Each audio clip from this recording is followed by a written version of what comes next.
It was predictable that the sweep was imminent. It felt like the least excited about game on this bad boy.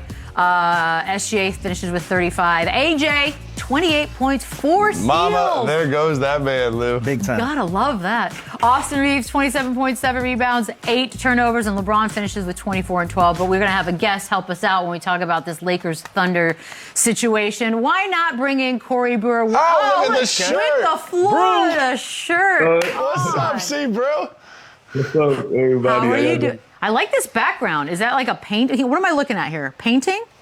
Yeah, it's just a little pain type thing. By the way, since he's got the shirt on, can we talk about the Gator Boys coming back? Please, start us off. We got Tommy coming back, Condon. What are the expectations? Is it championship or bust next year? Are we back to those standards, bro? Dear God.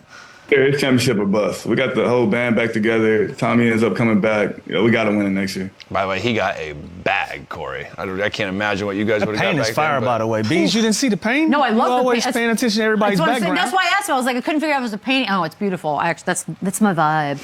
All right, let's talk a little bit of Lakers here. This was a sweep. We haven't seen Luka play since April 2nd, which was a tough one. We knew it would be tough, but they did beat the Rockets.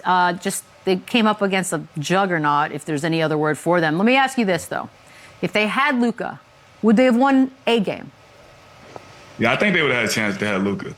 More firepower, more offense. They had the game plan different, but they just didn't have enough. The Thunder has a team 1 through 15. Their team is amazing. Like, everybody plays hard, everybody plays together, and they're on the same page right now.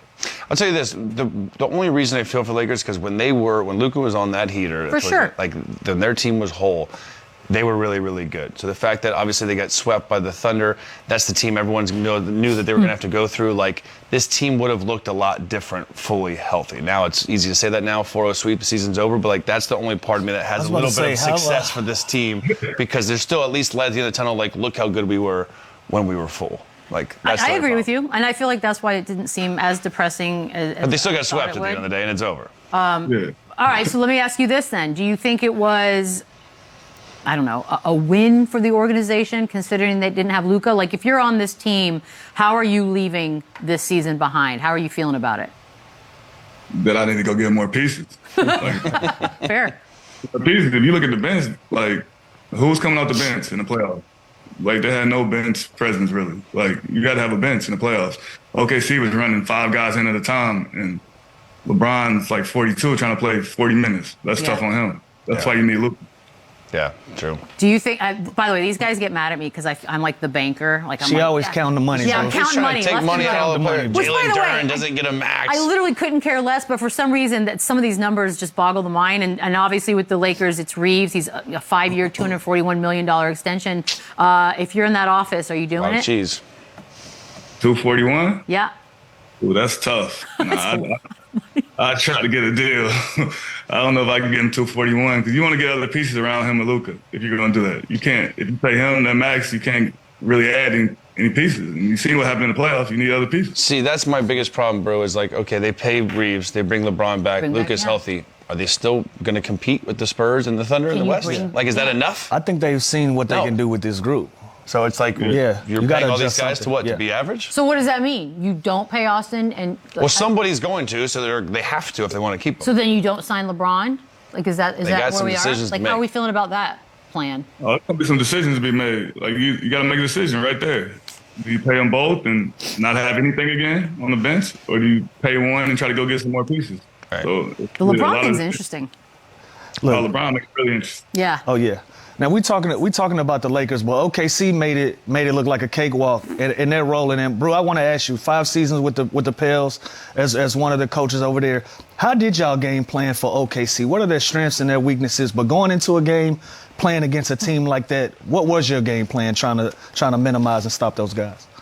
You're trying to get the ball out of Shea's hands. You're trying to make other guys make plays, but the other guys kept getting better, which is crazy. Like a guy like AJ Mitchell, he's making Shea look even better because when you're trying to get the ball out of Shea's hand, you got this guy going, he can go get 20 every night.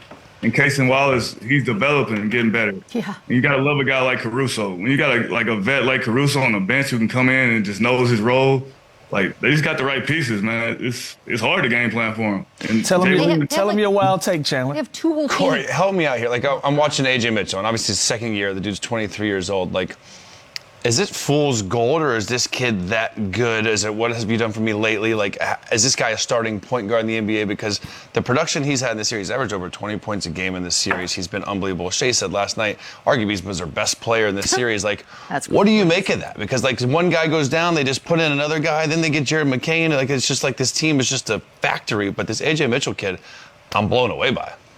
No, he's been playing well the last 2 years. If you look at last year, he was playing well. You can't just look at this year. I think he's doing enough to be a guy he's a starter in the NBA to me right now. Like, the way he plays, he's under control, the pace. Just even defensively, if you watch, he plays defense. I don't think he gets enough credit for the defense he plays. It's just crazy, too, because timing is everything. This guy's under contract for $3 million the next couple of years. If he was a free agent this summer, he would get 20 plus a year. Guys? Like, it's crazy, bro. As the banker, I would totally give him a lot more money. Would you give him the 20? A lot more money. Yeah, thank you. He passed the eye test. Yeah, you get a raise. Let me ask you about the refereeing with OKC. You saw that the Lakers had a meeting with the referees, and at OKC at SGA, he said, "Hey, yo, can we get a meeting too?" I'm gonna ask you a funny question, but do you think the OKC gets an unfair whistle? But I think unfair. Shea shoots a lot of free throws. They play hard on the defensive end. When you play hard on the defensive end, you're gonna foul. So they foul a lot, and they get away with a lot just because they play so hard. And people knock it. They're like, "OKC's getting away with this. Shea's getting fouled." But if you play hard every possession like they play, that's their defense. So they're gonna get away with more than other teams.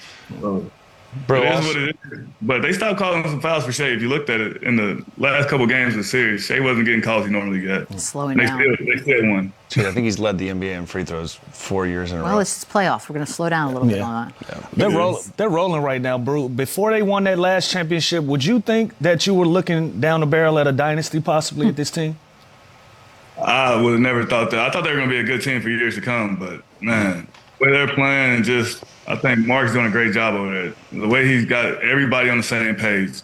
They all come in. There's no letdown. Like, Isaiah Joe comes in. He knows his role. I think that's a big thing in the NBA when guys know their role. Like, everybody on the team knows their role. They know Shea's the man, and they know what they have to come in and do. And that's why they're so good. It's crazy. A lot of NBA players, they're selfish, and then they don't cheat. Like, I feel like everyone is on the same page. They're all rooting for each other. There's zero animosity when you watch this team play. Like, it is, you don't. Well-oiled machine. Like you just talked about A.J. Mitchell. Can you imagine somebody like that playing that well and being like, "Yo, I want out. Like Jalen Williams, I want to go see what I got going on." Like Jalen Williams, naturally, is kind of probably salty. This guy's playing so good. But he's not. He's genuinely happy for this dude. I don't trust it, bro. How many times have we seen teams get torn apart because the role players, they play out of body? I'm not saying A.J. Mitchell's playing out of body, but sometimes they do play out of body, and they average these 22s and these 23s, and they say, "You know what? This being part of the band thing ain't for me. I want to be the lead singer." How many teams have we seen get blown up because of that? Oh, we've seen hundreds of teams like that, man. Been around for almost 20 years now. I've seen dudes, he's coming off the bench getting buckets. He's like, "Hold on, man, why am I sitting behind this dude? I got out of here. I'm better than him." Think about Jared McCain. They get Jared McCain at the trade deadline. Now he just takes Wiggins' minutes. He takes Joe's minutes, and there's no issue. They're just like team players. It's ridiculous. Gotta understand, Joe and Wiggins already got paid. That's true. If they hadn't got paid, that's when it comes. We have a different conversation. Fair. Yeah, it's a whole different conversation right now. Like, OKC's like right now, it's the perfect storm. Yeah, like, they're doing it the right way. Yeah, give them credit. $3 million in this couple years. Wiggins just got paid. All these guys just got paid. So you really ain't got to think about it right now. But if dudes on the bench not got paid yet, it's a different vibe. Fancy.